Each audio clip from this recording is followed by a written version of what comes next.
Imagine a world where you are winning tournaments, making earnings, tournament after tournament, and qualifying for absolutely everything, proving everyone wrong who have doubted you in the past. But to get to this position, you first need to escape Contender Division. Probably one of the hardest, most challenging things man can do, apart from the Navy SEALs test or trying to spend less than 30 minutes down TikTok or overcoming a fear. You know, you kind of get what I mean. With only 150 people being able to escape Contender League, that number is even as low as 50 people on regions such as Oceania. Whether you want to get more PR or even look to play FNCS this season, to get your name out there, first of all, we have a big challenge to overcome, which is why I'm going to be helping you overcome this challenge of escaping Contender. And today, I'm going to be going over 5 reasons why you're stuck in the depths of Contender Division. Kicking it off with reason number 1. Now, we're starting it off with off-spawn. A lot of people have an off-spawn plan that just doesn't work for you and your duo. And for some reason, this season, it just seems harder than ever to pick a drop spot that just works.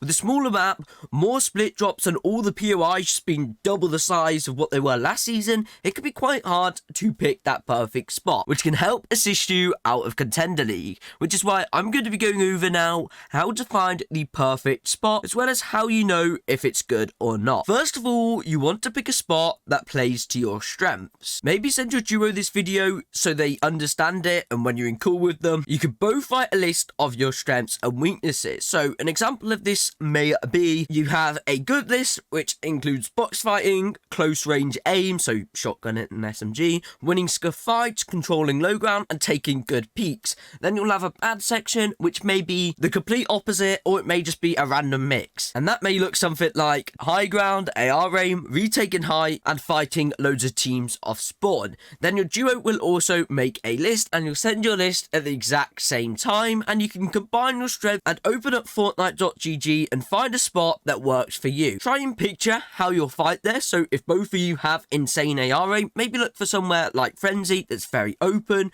you'll get a lot of long range fights. Or if you're a better close range player, maybe look for more of a spot like the houses of Faulty. All your fights will be close range and can be played in a close box to box. So it's super important, if you want to qualify, to pick a spot that just works the best for you. It needs to work for your playstyle. As off spawn this season, a lot of the time you're going to be contested, so making sure you can win those off spawn fights will help you so much. Because one of the biggest problems why people don't qualify is because they die a lot of the time off spawn. I know so many people that get 3 or 4 off spawn deaths, and from there it's quite hard to qualify unless you have big games. So try and limit the amount of times you die off spawn. If you're dying more than 2 times at a drop spot, then the chances are the drop spot is probably not right for you. But the way I like to test if a drop is good or bad is by playing 10 scrim games, and then you need to ensure that you win at least 8 or 9 out of those 10 scrim games you play. If you find yourself dying more than winning it, realistically, when it comes to tournaments, you're going to be struggling. You should be winning your drop 9 times out of 10, and if that is the case, you got a solid drop. If not, maybe try somewhere new. This is why we practice. Don't just pick a drop spot on the day, you'll play so bad. But if you do that, you will also not be prepared properly to go out and qualify. It's all about planning and preparing to win. A lot of you are wondering, Taven, just why am I doing this? It's just so much extra time, so much extra effort I have to put into just to try qualify. The main reason why both of you should do this is so you have that plan on how you're going to fight. I think this is a massive.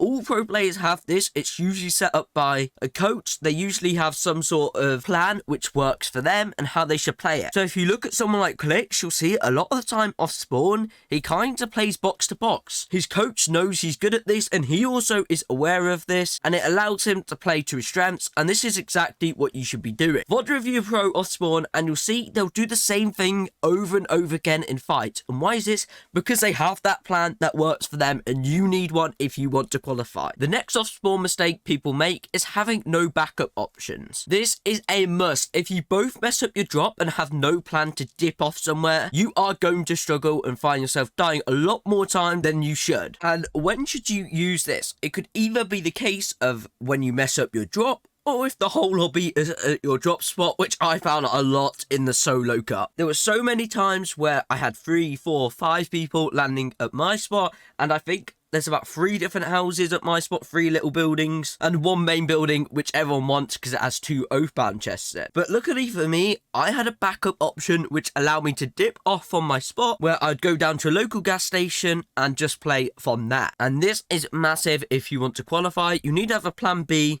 So make sure you have a little loot route or something, or somewhere you can dip off just in case. Reason number 2 why you're stuck in Contender is because you're W keying. Stop W keying in Contender Cup. It is way too challenging to qualify this way. You're making it harder for yourself. It's definitely not impossible. If you are good fighters, you can literally just W key your way up to Challenger. So it is not impossible to W key your way, but you're just making it 150 times harder for yourself. I think I had one point where I made this mistake so much. I was just W keying. I had tournaments where I had something like 80 kills in 10 games, which, just to put that in comparison, that is an average of 8 kills a game. But there was also at least 1 or 2 games where I died off spawn. So yeah, that is a hell of a lot of kills. And guess what? I did not qualify that way, because what you got to understand is that it is literally 1 point for a kill and 65 for win. Just to put that in comparison, 65 kills is the same as getting the win. So why would you W key for 1 point when there's another, a lot of the time, 50, 60 points on the line? It's not worth it. Just play for placement and just get good at getting kills endgame. Someone I recommend watching is Vico. He is crazy good at getting refreshes endgame. A lot of the time, I was watching him in solo cut. He plays low ground, he frags out like crazy,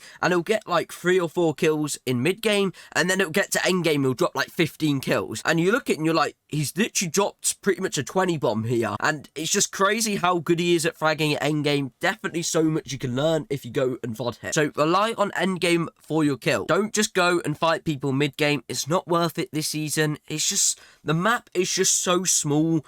3rd parties, 4th parties, 5th parties come in, and as you go up towards Challenger and Elite as well, the players get a lot weirder when fighting mid-game, so try and get yourself out the habit of fighting mid-game in these weekly cups. It doesn't matter how many kills you get, you're going to really struggle if you're just WKing. 90% of you guys out there, I'm not saying this is impossible, but 90% of you will need at least 2 wins if you want to be able to qualify to Challenger. If you get 2 wins, it's fairly hard not to qualify for EU. I think it's around 330 points to qualify, and you get 65 for win, but usually you get around at least 10 kills. If you're watching Vico, you could definitely get towards 20 kills in endgame. There's so much to be learnt from him. So if you win a game, so let's say you get 2 10 kill wins, that puts you on 150 points, which is literally just under half the points you need to qualify, especially if you do the off-spawn strategy I showed you in my Contender Cup video I uploaded 2 videos ago. You'll be able to win your first game with 10 kills with absolute ease, so make sure to do that strategy because it will help you so much getting that first win. Just so I can really showcase to you guys, you do not need to be W keying. I want to talk about this match history here. I went through the Contender Cup, I scrolled down a few times, and I found this person right here, FNCS Winner G and Magic. Look at this match history. This team qualified with ease. They got off spawn death, then a 23 kill win. They dropped a super low elo, then they just played endgame. Apart from the off spawn deaths, the lowest amount of time they spent in game was 22 minutes. And they only played 8 games out, which means the chances are they probably started 15 to 25 minutes late, which is exactly what I recommended you guys to do in my other Contender Cup video. Then they got a super easy high kill win, then just played for endgame and qualified so easily. So really guys, they didn't make it hard for themselves. They played a dead lobby, they got a high kill win, then they just played for endgame. They're obviously decent endgame players, don't get me wrong, don't take that away from them. They are good endgame players. You can see it here that they're decent at being able to clutch up those games, but there's even games here. If you look into game 4, 24 minutes alive, 5th place, no kills. So please stop WKing if you want to qualify. Kills are helpful, but don't force them. You don't necessarily need them. There's so many points on the line if you're going for endgame, so please go for endgame. You look at the 15th place there and you think that's bad. 15th place, 0 kills.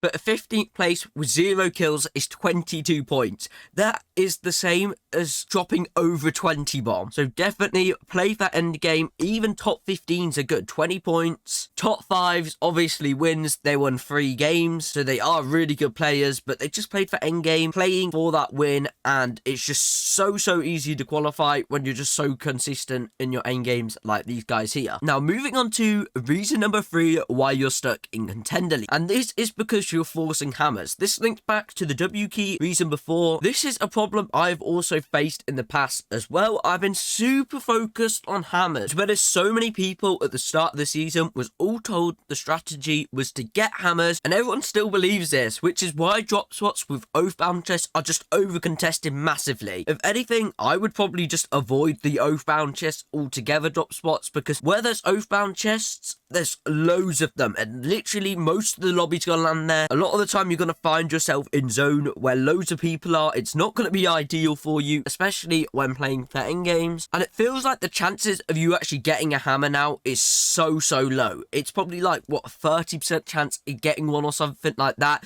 and you usually have 1 to 2 oathbound chests at drop spot, so the chances of you actually pulling 2 hammers out is just so low. It's ridiculously low. At the start of the season, it definitely seemed high. I think there was like a 50% chance you either got a hammer or you got an Excalibur. So now with all the extra stuff added, don't focus getting a hammer in your off-spawn loot now if you know a spot will be better for you. If there's no hammers at your drop spot, don't force mid-game fight. They have a ton of third parties. It's just too hard to TavenUK. If you're one of those people who W keying until you get 2 hammers and using this strategy, even though I wouldn't recommend it, it can be done, especially in solos. It's hard enough in solos alone, but in duos it's just 10 times harder. There isn't enough hammers in the game for some reason anymore for you just to W key until you get a hammer, because you'll have to probably drop like 15 kills until you finally get 2. Especially with a lot of the augments this season, it's very possible to win games without a hammer. Don't force it. If you see them, take it, of course, and use it. Let's say one of you have a hammer and the other doesn't. The person with the hammer, don't get them to stick with you. Get them to hammer. You might as well use it if one of you have got the hammer. Then just meet up when you're in zone, but don't full force trying to get hammers, because a lot of the time you're just gonna die trying to get.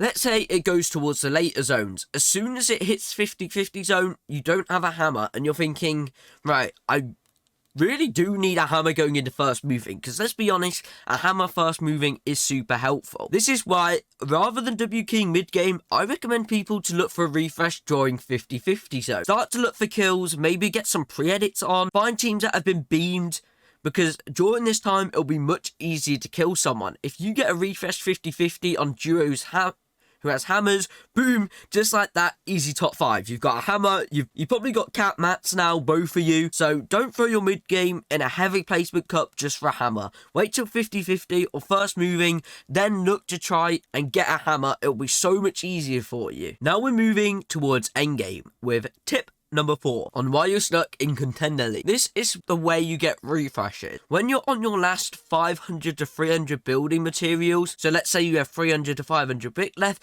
you need to drop towards low ground. I see so many people on a mid-ground layer with 300 mats. Like, you really need to look for a refresh, and then they just make it really hard for them to get a refresh later on, because they burn through their mats, they have none left. It's just, you can't get refreshes like that. It's just, you make it so much harder for yourself. So when you're on 300, 500 mats left, you need to drop towards low ground if you need a refresh. This is because all the scuff people will be towards that low ground area. So all the people that are on like 50 to 100 health, a lot of the time when dropping to low ground, you can get some of the easiest kills. The problem people make is they have 300 mats, they stay on mid ground, they just keep tarping until they go to 0. This is alright if you need 2 points to qualify or need one person to die or something, but if you really want to win the game, you need to drop. There is definitely a chance that you might die, but you're increasing your chance of surviving and winning the game if you're dropping with a little bit of mats rather than dropping with absolutely nothing. So make your life easier. Don't make it 10 times harder by looking for a refresh with no builds at all, when you could have just dropped earlier on, had some mats to help you out. Now you know to drop down when you have around 300 to 500 builds. How do you actually get these refreshes? How do we go about it? I see a lot of people, well, most people who are scuffed tend to go towards the back of the zone. This makes sense because this is where than most people are when they're scuffed. They're usually stuck in zone, they take ticks of health, they're fighting in storm, so a lot of the people there will be scuffed. But you will also find yourself stuck in storm if you're just the backside of zone. So what I recommend when you drop, try and get ahead of zone. When you've got those 300-500 mats, you will decrease the chance of having a big 50-50 fest on the edge of zone or in zone. You won't use as many meds, and the chances are you can just use piece control and pick up a lot of refreshes. Make a double box at the bottom and just use all the piece control, use all the edits, and just look around for people you can box and stuff. Just be aware of your surroundings, and the chances are there's so many walking refreshes for you, it's unreal. Especially if you're ahead of zone as well, a lot of people will have to rotate towards you. This will make it much easier to get a refresh because you can literally just spray back, you can wait for them to walk in front of your wall, you can full piece them, and this will just avoid you being stuck in storm trying to escape and using all your meds just to try and live. And now moving on to the last reason, number 5, and this is playing fast moving poor, underestimating low ground. Low ground is super broken, and I learned this mainly from Vico. A lot of us always look towards those high levels, and if you can take high ground and hold it well, this is great. Definitely the best option. It's so easy to win a game when you're on high, but don't underestimate how good low ground is. If you cannot get high at all, just control low ground, especially if there's no teams on there. There's so many advantages to it. You can get a lot more kills when people have no mats. Like I'm saying before, they just go straight to ultra low and look for a kill. So if you're low ground, you can pick up some of the easiest kills on people who just scuff. A lot of the people on low health also seem to end up here, so it's super easy to stick together at the bottom and look for kills. You'll often find people trying to hop in your box, so you've got to be very aware on low ground. You've got to constantly be looking around you,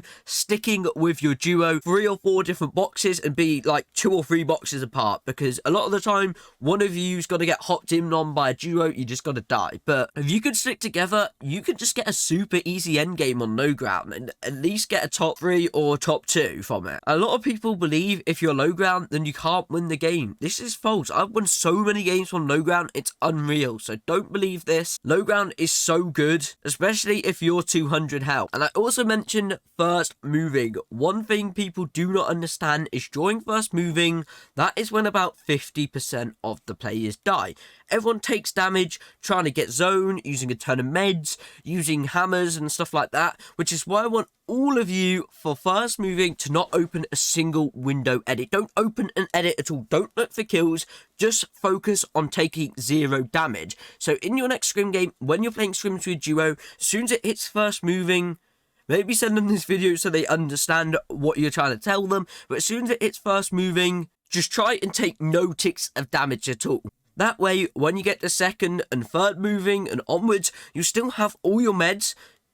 You and your duo are hopefully still alive, and you'll have 200 health. You don't understand how important this is, and the chances are you're the only people in the lobby that have 200 health, and when you're 200 health, it is very hard to lose, especially as you're going to have a massive health advantage over the rest of the lobby. So first moving, I recommend it going towards a mid-ground layer. If you have the mats, you can stay mid-ground. If you have 500 to 300 map, obviously drop towards low, stick together, and you'll get a ton of kills, especially as you're 200 health. Anyways, that's it for this video. Hope you did learn something new.